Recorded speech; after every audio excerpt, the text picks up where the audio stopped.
আজকের recipe cream পনির।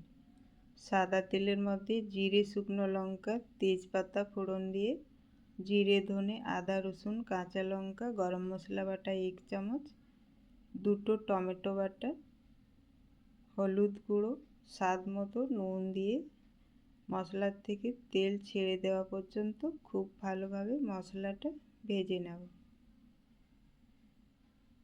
এরপর tomato sauce, capsicum দিয়ে নেড়েচেড়ে 2 মিনিট ভেজে নেব। মশলা খুব ভালোভাবে ভাজা হয়ে গেলে পনির দিয়ে আবার কিছুক্ষণ মশলার সাথে পনির কষিয়ে নেব। কষানো হয়ে গেলে 1.5 কাপ মতো জল দিয়ে নেড়েচেড়ে ঢাকা দিয়ে কিছুক্ষণ রান্না করব। ঝোল একটু শুকিয়ে এলে ক্রিম দিয়ে নামিয়ে নেব। রেডি হয়ে গেল আজকের রেসিপি ক্রিম পনির।